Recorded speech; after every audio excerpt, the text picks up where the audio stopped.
大家好，今日咧就講下呢個十神嘅做工類象。喺子平八字入面咧，十神咧係一個好核心嘅概念嚟嘅。咁啊，十神其實你可以理解為係一種關係咁樣咯。佢就係圍繞住某個五行，例如話你而家日主啊，日主個五行係火咁樣。嗱，火你都有分陰陽噶嘛。假設你係丙火、陽火咁樣，好啦，咁咩生火嘅咧？木咧咪生火嘅咯，所以木對火嚟講咧就係印星。但係你木有分陰陽木噶嘛？如果同性啊，同性即係大家都係陽，即係甲木啦，咁就叫偏印。如果你係乙木咧，即係陰木生陽火嘅話咧，大家異性喎，咁咧就叫正印。嗱，如果你係克丙火嘅話，你壬水可以克丙火，癸水亦都可以克丙火，同性相克咧就叫七殺。咁啊，七殺以前又叫偏官啊。癸水咧，如果係陰克陽嘅話咧，就係正啦，正官啊。咁啊，異性就正啦，就係有情咁樣啦。嗱，傳統嗰一套咧就係話你透出咗，即係例如你透出個印星咁樣，你可能個人都幾慈悲喎，都幾讀得書喎咁樣。你透出咗個官星咁樣，咁又話你有官位喎咁。但係喺呢一套盲派理論入面咧，佢就係需要做工啊，做工先至可以體現到佢嗰個存在性喺度。如果佢唔做工嘅話咧，其實就放喺度就冇用嘅，好似個花瓶咁樣。好啊，嗱，咁做工你就需要睇佢係邊一種十神喺度做工，而佢做工咧，亦都係會呈現出一種象喺度嘅。咁我呢度就由比劫嗰度開始講起啦。但係其實比肩咧就即係自己咁樣，就比較少去提及到從比肩嘅角度出發嗰個象係點樣嘅。咁啊，比較多都係從自己嘅角度出發啦。咁你要去做工喎，嗱，做工咧就一定係克嘅。你去克啲乜嘢咧？你克嗰樣嘢咪就係財咯。咁如果你要去克財嘅話咧，就係講緊你要去打拼啊，你要去揾銀啊。咁啊，如果係劫財嘅話咧，劫財都係嚟打拼噶嘛，都係嚟揾銀噶嘛。但係揾咩銀咧？就係揾你嘅銀咯。咁所以就通常會應喺呢個叫做財產嘅損耗啊，即係破財，會應喺破財嗰度。點解咧？因為佢所克嘅話咧，假設你係陽啊。咁劫財咪就係陰咯，同你異性噶嘛。咁你要去克嘅正財嚟講咧，佢就係陰啦。咁咪一陰一陽咯，係咪？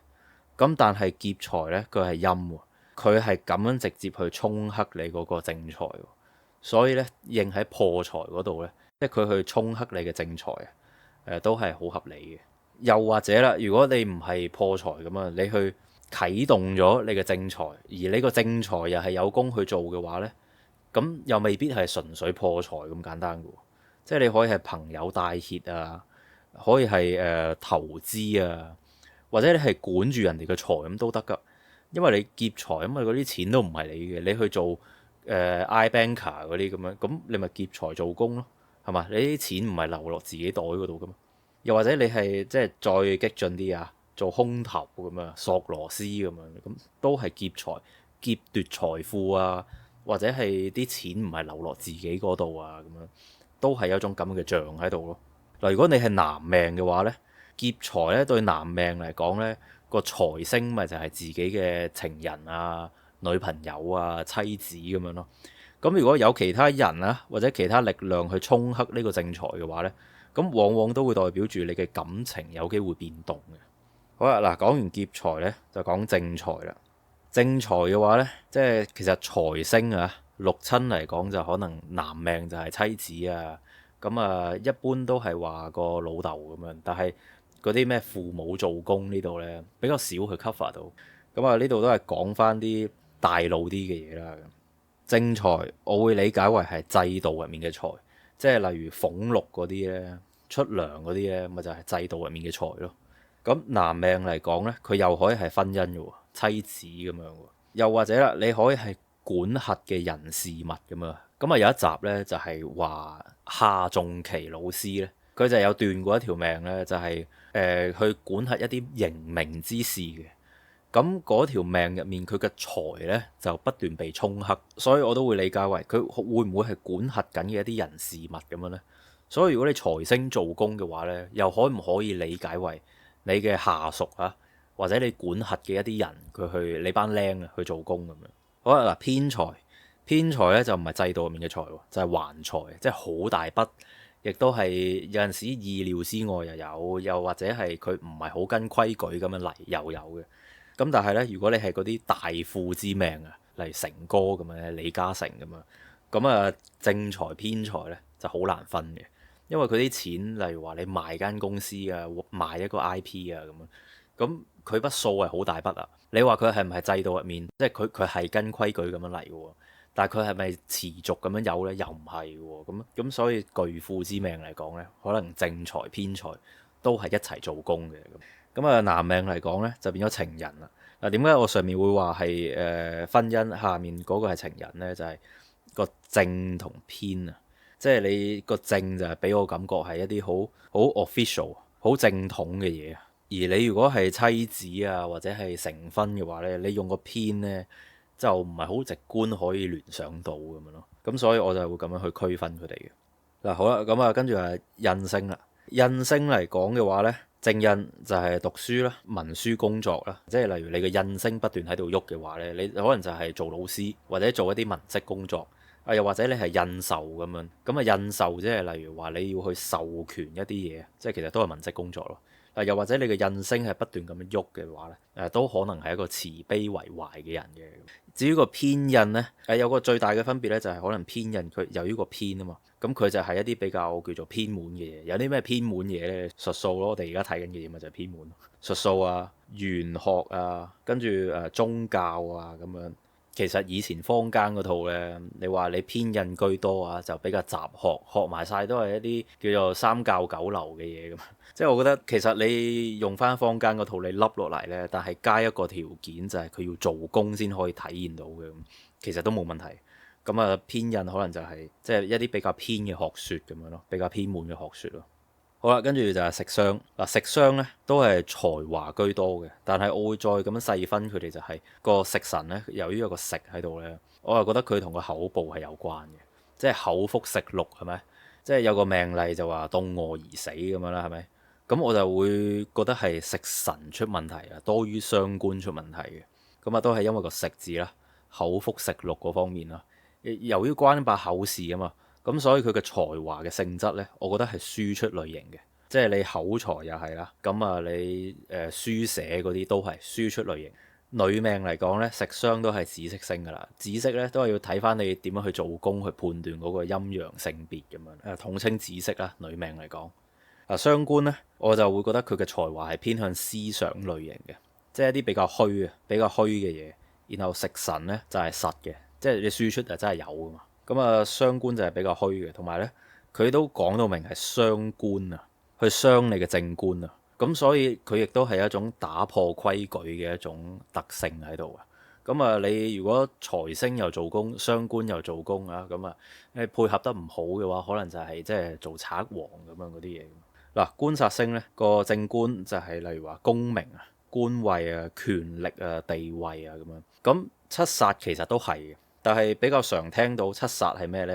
二路功名。咩叫二路功名呢？即係又係一啲唔係好跟規矩、唔係好合乎個制度嗰啲嘢咁樣啦。但係我就會覺得正官呢，佢所謂嗰啲功名啊、嗰啲名目呢，其實都係一啲比較虛嘅嘢。反而呢，你話殺星咁啊，七殺啟動呢，就係真係有啲好實質嘅功名咁啊，即係例如明星出道咧，都離唔開殺星咁樣啦。咁如果淨係官星去做工嘅話咧，我又唔覺得佢會有一種咁實質嘅效果喺度。即係佢出道就係真係一件實事嚟噶嘛。咁啊，決策權啊，又係一啲好現實、好貼地嘅嘢。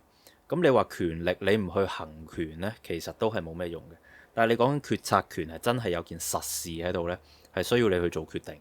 咁啊，又或者你係大將軍咁啊，咁每一個決策權，每一個決策都係一啲好，佢一定要落實嘅嘢嚟㗎，一定要落實，咁就係殺星同官星嘅分別咯。男命嚟講呢，紫色啦，咁啊，女命嚟講同前面正財偏財嗰個分別一樣，有個正字嘅話呢，我就會直覺地聯想到佢係一啲比較正統性嘅。即係你要講結婚嘅話，我就覺得係正官做工係一定會勁過七殺。如果唔係呢，你就變咗情人㗎啦。即係呢個係我嘅睇法咯。咁啊，值得一提嘅就係，如果你係孩童嘅話呢，咁啊個殺星亦都係代表住佢嘅管制嘅。咁啊咩係管制呢？即係撫養權啊，撫養佢咁啊，即係管住佢咁樣咯。咁啊呢個又係孩童時期嘅。如果你唔係孩童嘅話呢，咁你咪就係上司咯。咁啊，以上就係呢啲十神去做工會對應到一啲嘅象出嚟啦。跟住呢，就講個流通轉化。咩流通轉化呢？就係我哋坊間呢咪成日都話咩殺印傷身係咪？跟住又官印傷身係咪？啊，坊間嗰套呢就話你透出呢就已經係作用緊㗎啦。即係話你有個煞喺度嗱，己土日主乙木咪就係佢嘅殺星咯。但係你有個丁火喺度啊，咁咪化煞咯。係嘛？化煞為用咁樣咯，就化咗呢個七煞嗰個咁重嘅煞氣咁樣啦。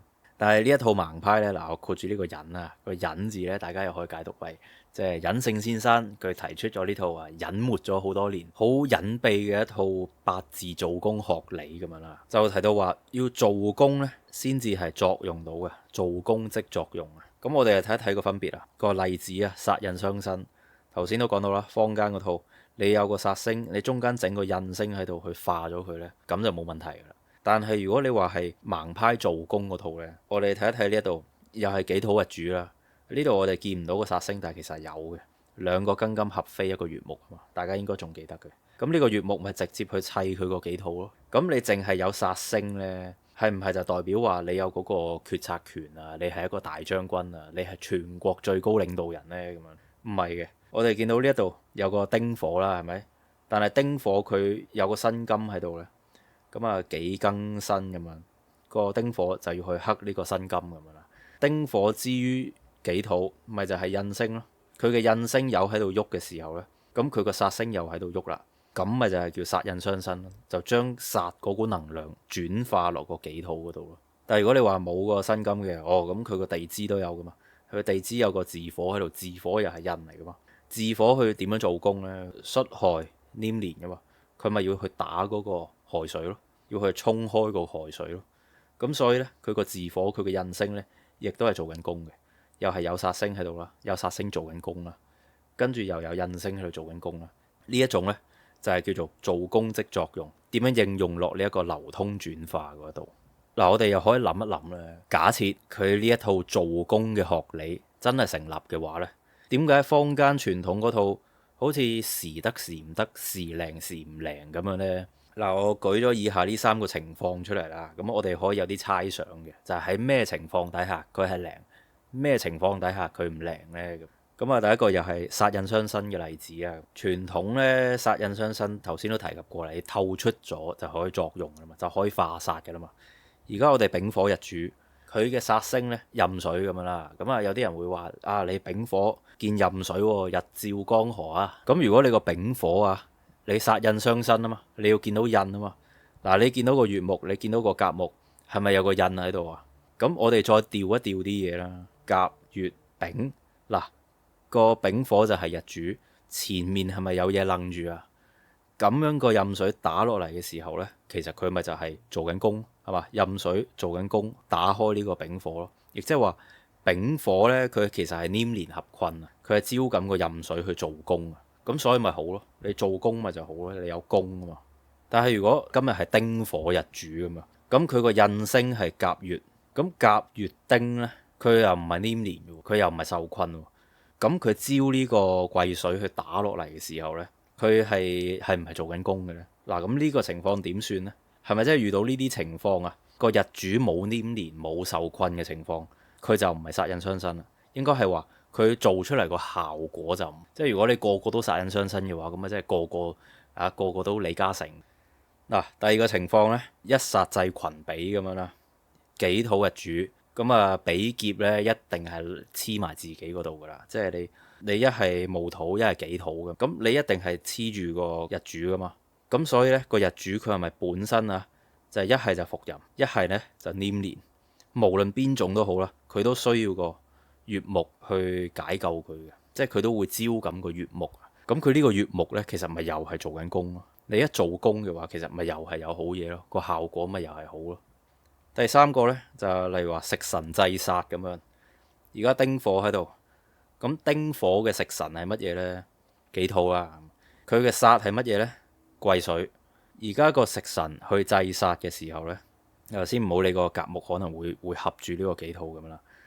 個癸水係有嘢黏連住嘅，咁佢個食神啊，咪又係做緊功咁樣咯。又或者你係而家丙火咁樣啦，跟住你嘅煞星壬水兩個壬呢，咪伏壬咯，係嘛？你伏壬嘅情況，你咪用個食神戊土咁樣去打落去，咁咪又係做功咯。